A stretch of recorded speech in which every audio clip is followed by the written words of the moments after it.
안녕하십니까, 선생님들. 다문화 사회의 인권교육 12주차 1교시 강의 시작하도록 하겠습니다. 출석부터 부르고 시작하겠습니다. 강수영 선생님, 김경아 선생님, 김성진 선생님, 안혜원 선생님, 이주희 선생님, 와타나베 사쿠라 선생님. 네, 이렇게 6분 선생님과 이제 12주 차니까 거의 종강할 때가 다가오고 있는 것 같습니다. 제 옷차림도 좀 한결 가벼워졌고요. 요즘 이제 코로나가 많이 완화되어 가지고 체육대회 이런 거 많이 하잖아요. 저희 학교에서 맞춘 학년 티셔츠입니다. 더워져서 그런지 얼굴에 피부 트러블도 좀 일어나고 그렇게 하고 있거든요. 제가 매 시간 이렇게 비대면이고 실시간이 아닌데도 불구하고 출석을 좀 부르기 위해서 노력하는 것이 아마 좀 습관이 된 것 같습니다. 여기는 이제 초등학교 교사로 근무하고 계신 선생님들이 많으실 텐데, 저는 첫 번째 시간에 소개해 드렸던 것처럼 중등학교 교사라고 말씀을 드렸죠. 그래서 가장 크게 차이 나는 점 가운데 하나가 단임반에 상주하는 것이 아니라 이제 시간표마다 그 반으로 들어가서 수업을 하다 보니까 일주일에 한 차씩 있는 그런 경우도 있었습니다. 그러면 일주일에 1시간 보는데 수업 시작할 때 출석이라도 한번 부르지 않으면 교실에 있는 모든 학생들과 눈을 마주칠 기회, 그 기회 가지기가 쉽지 않더라고요. 수업 중에 모든 학생들에게 시선을 주려고 노력을 하지만 제 역량 부족으로 시선이 가지 못해서 소외당하는 학생들이 있을 수 있을까봐 항상 시작할 때 출석을 부르는 것이 어떻게 보면 저희 습관처럼 되었습니다. 저희가 이제 지난주부터 해서 학교 다문화 교육론 주교재 들어와서 교재 내용 중에서 함께 살펴볼 만한 부분 이론적으로 강의를 하고 선생님들이 준비해 와주신 토론거리 함께 나누는 방식으로 진행하고 있고요. 학습의 부담을 좀 덜어드리고자 3교시 때는 다문화와 관련될 수 있을 만한 영상 자료로 제공한다고 말씀드렸었죠. 지난주에는 이제 주교재 들어간 첫 번째 주이다 보니까 조금은 느린 호흡으로 2교시 정도에 걸쳐서 1장 내용을 천천히 살펴보았었고요. 오늘은 저희가 이번 학기 종강하기 전에 또 정해진 분량은 다 해야 되기 때문에 가능하면 한 차시에 한 장 정도씩 이렇게 해보려고 생각하고 있습니다. 2장 다문화 교육의 의미와 역사 이렇게 해서 김경아 선생님께서 준비해 주신 내용이죠. 요약되어 있는 부분은 사실 책으로도 함께 볼 수 있는 그런 내용이기 때문에 책과 함께 병행해서 보는 것으로 하고, 제일 마지막 이제 토론거리 그 부분에 집중해서 또 이야기를 나누어 보는 것으로 하겠습니다. 여기 보면 38쪽부터 볼게요. 저희 교재 38쪽에 보면 백인과 유색인을 분리한 공공시설이다 이렇게 해서 도입활동이죠. 위 사진은 1900년대 초반 미국의 사회상을 잘 보여주고 있다. 어떤 느낌이 드는가? 자신의 느낌을 서로 이야기해보자 이렇게 되어 있는데요. 저희 다문화 인권 교육 관련해서 논문 2개 살펴본 적이 있었죠. 그 중에 두 번째 논문에서 미국 다문화 교육 그리고 다문화 사회 관련한 역사적인 내용 이런 걸 간략하게 다루는 것이 있었습니다. 그래서 지금 여기 역사 내용이 좀 자세히 서술되어 있는 장이죠. 논문에서도 한번 나왔던 내용이기 때문에 그 역사 사실을 다시 좀 되짚으면서 길게 이야기하는 것보다는 그 속에서 우리가 수업거리로 한번 끌어올 수 있을 만한 거, 그런 것이 어떤 것이 있을지 고민해 보면 좋을 것 같습니다. 사실 뭐 뒤에 이렇게 보다 보면 다문화 교육 역사 관련해서 뭐 짐 크로우 이런 것도 나오기도 하죠. 사실 그 백인과 유색인종, 주류 집단과 비주류 집단 차별하던 그런 여러 가지 모습들을 조금씩 없애기 위해 노력하는 과정이라고 우리가 생각해 볼 수 있을 텐데, 사회 속에 명백하게 부정의한 것이라고 생각되는데도 그게 명문화된 정책이라든지 제도로 존재하고 있는 경우가 있습니다. 뭐 예를 들자면 이제 뭐 저희 책에서 직접적으로 자세히 말하고 있진 않지만 우리가 흑인에 대한 차별하면 많이 생각하는 뭐 로자 파크스 사건, 몽고메리 버스 보이콧 운동 이런 것들 있죠. 그런 것들을 통해서 인권을 심각하게 침해하는 명백한 차별적인 제도, 이런 부정의한 사회제도라든지 정책, 그것에 맞서겠다는 의미에서 의도적으로 법을 어기는 행위가 있을 수 있죠. 우린 그런 것을 시민 불복종이라고 표현할 수 있습니다. 물론 이런 역사에 대해서 배우고 학생들한테 소개해 주는 것도 굉장히 바람직한 일이겠지만 이 역사적인 사실들이 다 시민불복종의 역사거든요. 이 시민불복종이라고 하는 것이 무조건 정당성 가질 수는 없잖아요. 내가 마음에 들지 않는 법이나 제도라고 해서 무조건 어길 수 있다, 이렇게 말할 수는 없겠죠. 학생들 차원에서 보자면 교칙, 아니면 담임 선생님이 만든 우리 학급만의 규칙, 이런 것들이 있는데 이건 뭔가 일반적인 관점에서 보았을 때 올바르지 않다고 생각된다. 나는 학생이지만 지금 이 제도라든지 규칙에 대해서 반대의 의사를 표현합니다. 충분히 그런 의견은 제시할 수 있잖아요. 이렇게 불복종의 의사를 밝힐 때 이 시민불복종이 정의롭게 성립하기 위한 여러 가지 정당화의 요건들이 있을 겁니다. 학생들과 이런 것에 대해서 토론해 보는 것도 굉장히 좋은 수업거리가 될 수 있을 것 같아서 오늘 이 장에서는 역사에 대해서 자세히 다룬다기보다는 이 시민불복종의 정당화 조건에 대해서 선생님들과 이야기를 조금 나누어 볼까 합니다. 기본적으로 어떤 법의 부당함을 알리고자 하는 목적에서 의도적으로 법을 위반하는 행위거든요.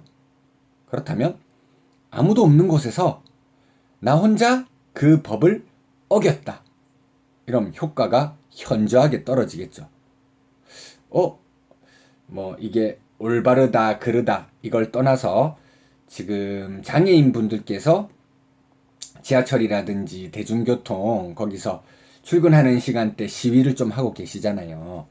뭐 장애인의 처지라든지 처우를 개선하기 위한 그런 목적에서 일종의 이제 좀 사회적으로 이슈를 만들려고 하는 것이라고 할 수 있겠죠. 조용하게 아무도 안 보이는 데서 평화롭게 집회를 하면 사람들의 관심이 떨어질 수가 있습니다. 그래서 모든 사람들의 관심이 집중되는 공개적인 방식으로 진행하는 것, 이게 이제 효과와 관련될 수 있겠죠. 시민불복종은 기본적으로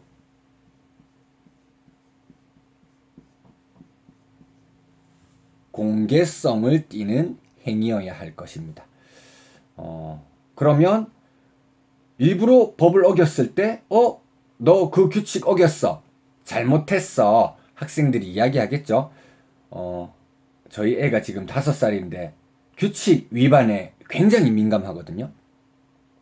그리고 이제 저희 학교에도 중학교에서도 저희가 통합교육을 실시하고 있어서 통합반 학생 중에 이제 초등학교 정도 그 사고 가능한 학생이 있는데 그 친구도 규칙 위반에 대해서 굉장히 조금 민감하게 반응을 하더라고요. 그래서 규칙 어기는 사례 자체에 특히 초등학교 저학년 정도 되는 학생들은 주의가 집중되는 효과가 있을 것 같습니다. 너 그거 왜 어겨 하면 나는 내 개인적 이익을 위해서가 아니라 이 규칙이 뭔가 잘못됐다는 걸 여러 사람들에게 알리기 위한 목적에서 이걸 위반한 거야. 공개성을 띈다는 거 알아두시면 좋겠고요. 그리고 개인적인 목적을 위해서 하는 게 아니라 이렇게 아까 제가 그 학생의 행동을 항변했었죠. 물론 법 중에서 마음에 안 드는 법들 굉장히 많을 수가 있을 겁니다.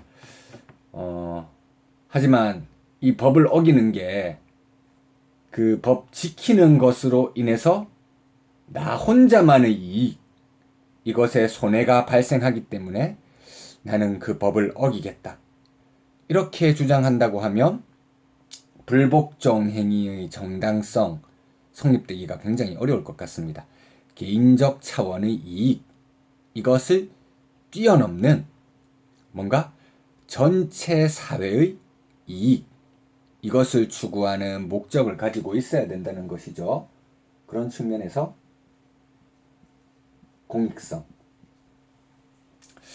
학생들이 이제 마음에 안 드는 규칙이라고 해서 공개적으로 어길 수 있다 이렇게 하면 바로 나오는 게 나는 그게 싫으니까 어길래요 했을 때 이건 개인적 차원에서 이익이 되고 내가 하고 싶다고 해서 무조건 어길 수 있는 게 아니라 전체 사회에 이로운 것이어야 돼. 우리 학교 교칙이라고 한다면 학교 전체, 우리 학급이라고 한다면 학급 구성원 전체에 유리한 측면, 구성원 전체의 이익을 증진시키는 그런 측면이 있어야 돼. 그렇게 설명을 해줘야 되겠죠? 그 다음 이제 세 번째는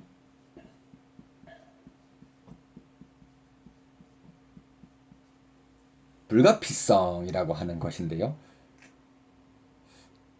무조건 처음부터 바로 규칙을 어긴다. 이렇게 해서는 안 되겠죠. 규칙의 준수가 가지고 올 수 있을 만한 굉장히 유익한 교육적인 효과도 있잖아요. 기본적으로 준수해야 된다는 걸 잘 알려줍니다. 잘못된 규칙이라고 생각된다면 어기기 전에 합법적인 방법으로 그 규칙을 바꾸기 위해서 동원할 수 있는 굉장히 여러 가지 방법들이 있을 것 같습니다. 요즘 학생 자치 매우 강조하잖아요. 학급 회의, 그리고 학교 전체 임원 회의, 이런 것들을 통해서 학생들이 학생 수준에서 지금 우리 학교에서 진행되고 있는 여러 가지 규칙이라든지 학생들에 대해서 적용되고 있는 여러 가지 교칙, 지나치게 엄격하고 우리의 인권을 침해할 수 있는 소지가 있다. 이렇게 생각되면 학생들 스스로 회의를 해가지고 그 의견을 수렴해 와서 학생의 대표단이 요즘은 정식으로 학교장과의 대화 이렇게 해서 학생들의 의견을 전달할 수 있는 통로, 소통의 경로가 잘 열려 있잖아요. 그런 기회들을 통해서 뭔가 잘못됐다고 생각되는 규칙들, 바꿀 수 있을 만한 합법적인 기회들이 많거든요. 그런 기회들을 다 동원하고 노력해 보았는데도 절대 바뀌지 않는다. 그럴 때 최후의 수단으로 어쩔 수 없이 시민 불복종, 그 규칙을 어기는 겁니다. 자, 그러면 최후의 수단으로 어겼습니다. 아직 그 규칙이 부정의한 것이라고 일단 가정해 볼게요. 전반적인 관점에서 봤을 때 부정의한 요소가 좀 있지만 그래도 강제성이 있는 규칙으로 설정되어 있는 상태잖아요. 최후의 수단으로 그걸 어겼습니다. 그럼 합법적인 건가요? 범법인가요? 기본적으로는 범법행위죠. 최후의 수단으로 불가피하게 어기지만 그 어긴 위법한 행위를 한 거잖아요. 그 위법한 행위에 대한 처벌은 또 감수하는 겁니다. 그런 용감한 모습을 보여야 되겠죠. 예전에 사립 고등학교였던 것 같아요.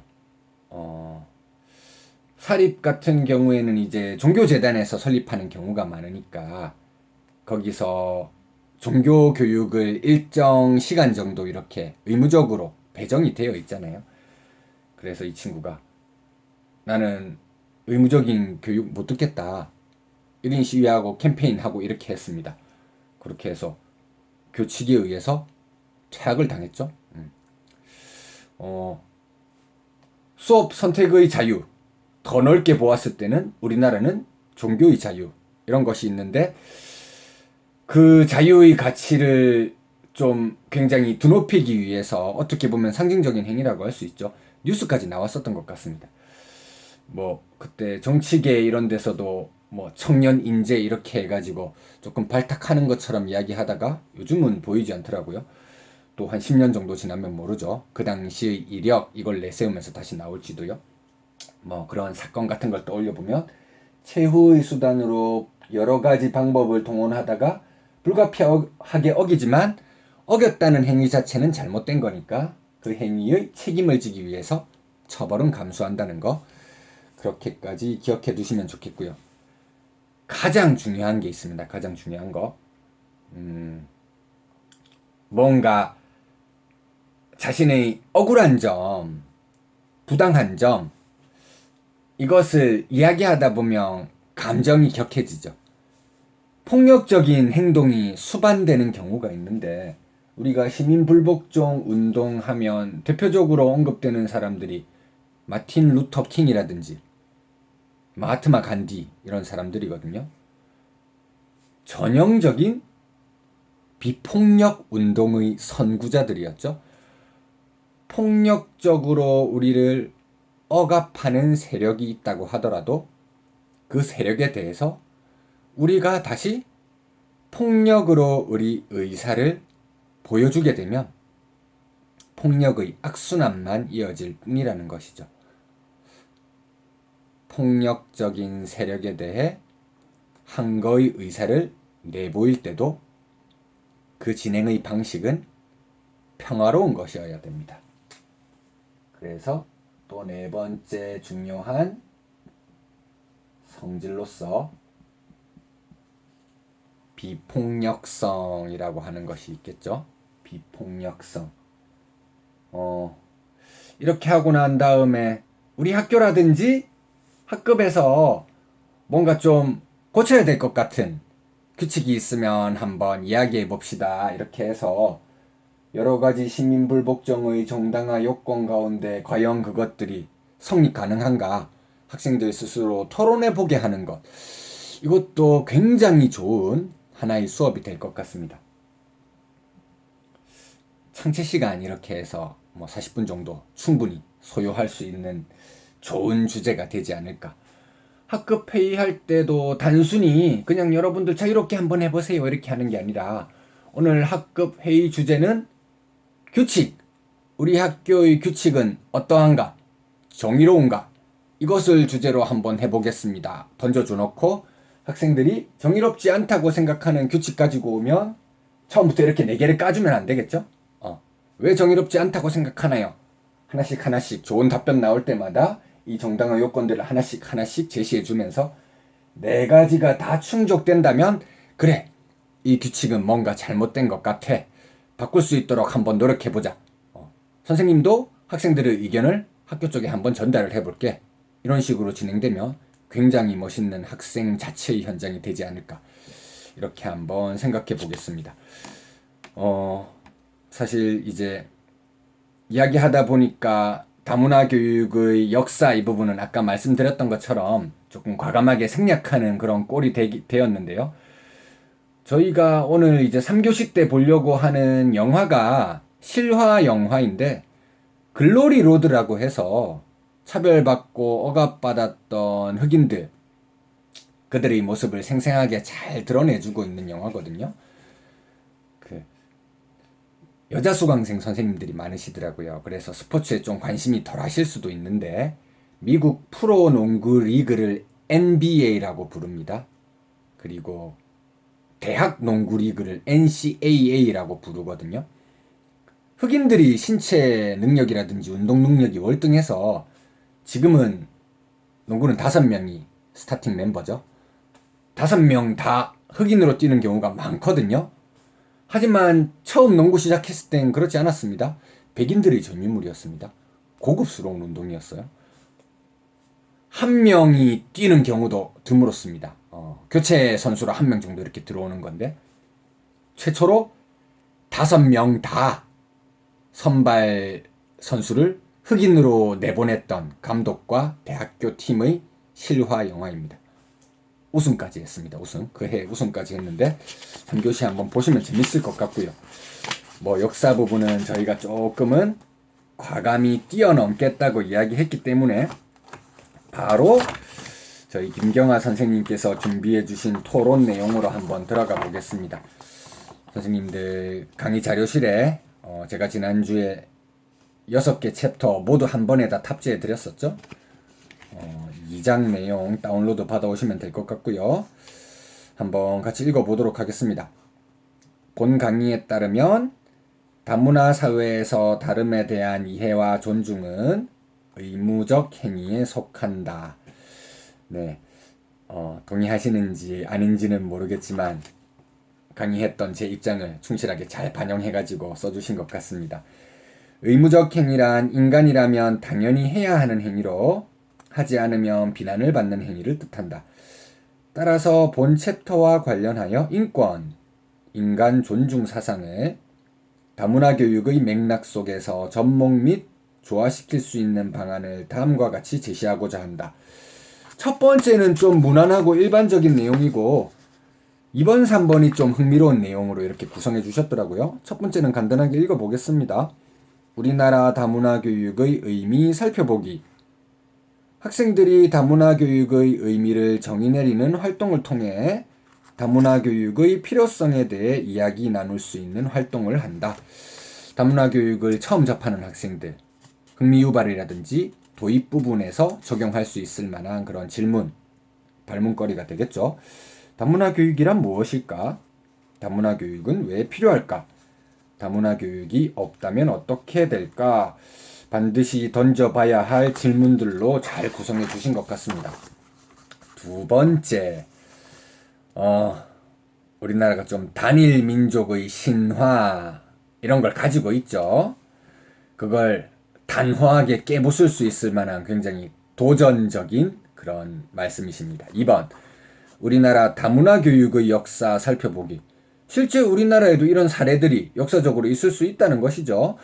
우리나라 다문화 교육이 어떻게 발전되어 왔는지 구체적으로 조사해보는 활동을 한다. 이민족이라고 할 수 있는 사람들이 우리나라에 자유롭게 왕래했던 기록들이 굉장히 많습니다. 그런 걸 찾아보는 활동을 할 수 있겠죠. 우리나라는 오랫동안 단군의 고조선 건국, 즉 단군 신화 이래로 단일 민족 국가라는 인식과 문화가 팽배했다. 그러나 삼국 유사에 수록된 단군 신화는 한반도 첫 이주민 역사인 셈이다. 그렇게도 말할 수 있을 것 같습니다. 단군 무리가 평양 일대로 이주해와 토착민인 곰, 토, 템 종족과 연합해 고조선을 건국했다는 것이다. 시초부터 그런 요소가 있었다고 말할 수도 있겠네요. 그렇게 생각하면 훨씬 유연하게 접근할 수 있을 것 같습니다. 또한 한반도는 대륙 세력과 해양 세력이 교차하는 지정학적 위치에 자리함으로써 반도 지형이니까 어쩔 수가 없었겠죠. 다양한 인종이 끊임없이 유입될 수밖에 없었다고 설명한다.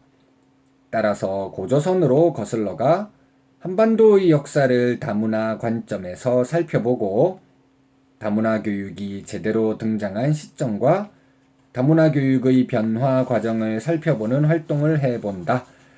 우리나라 역사, 다문화 교육의 시각에서 남한의 역사로 재구성해보기 이렇게 하는 한 차시 정도의 활동으로 충분히 가능할 것 같습니다. 3번, 우리나라의 다문화 교육 살펴보기. 실제 어떻게 하고 있는지 경험을 공유해보는 그런 시간으로도 활용할 수 있겠죠.